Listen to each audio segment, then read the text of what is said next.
এই মুসলিমরা গরু কিনছে না, রেগে আছেন নাকি মুসলিমদের উপর? না, আমাদের কোনো রাগারাগি নেই। মুসলিমরা আমাদের গরু কিনছে না ওনার জন্য, শুভেন্দু অধিকারীর জন্য। উনি মানে মুসলিমরা ভয় পেয়ে গেছে। উনি যেভাবে আইনটা বের করেছে, প্রশাসনের ভয় দেখাচ্ছে যে 6 মাসের জেল আবার জরিমানা। এই মানে এই ভয়টা কেউ আসছে না। আমাদের সোনার বাংলা বলার থেকে মৃত্যুর বাংলা তৈরি করে দিয়েছেন উনি।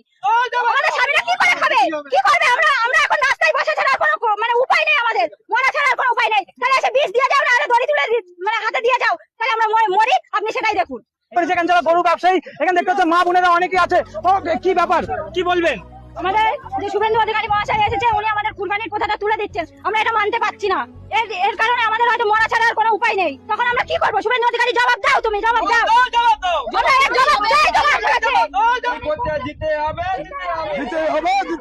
বিজেপি নিয়ে আসা আচ্ছা দিন, কতটা আচ্ছা দিন হয়েছে আপনাদের কাছে? না, কোনো আজকে দিন হয়নি। আরো আমাদের দিন খারাপ হয়েছে। আমাদের স্বামীরা কি করে খাবে, কি করবে? আমরা এখন রাস্তায় বসা ছাড়া আর কোনো মানে উপায় নেই, আমাদের মরা ছাড়া আর কোনো উপায় নেই। তাহলে এসে বিষ দিয়ে যাও, না আরে দড়ি তুলে মানে হাতে দিয়ে যাও, তাহলে আমরা মরি। আপনি সেটাই দেখুন। এই গরু ব্যবসায়ী কি আপনাদের আমাদের এটাই পেশা আছে, আমাদের এটাই পেশা। আমাদের স্বামীরা আর কোনো মানে কাজে কর্মে যুক্ত নেই। আমাদের এই করে খেতে হয়, আমাদের মানে সংসারও চলে, ওদেরকেও আমরা খাওয়াই। এখন আর খাওয়াতে পারছি না।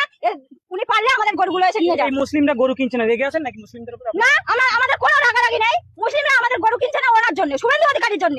উনি মানে মুসলিমরা ভয় পেয়ে গেছে। উনি যেভাবে আইনটা বের করেছে, প্রশাসনের ভয় দেখাচ্ছে যে 6 মাসের জেল আবার জরিমানা।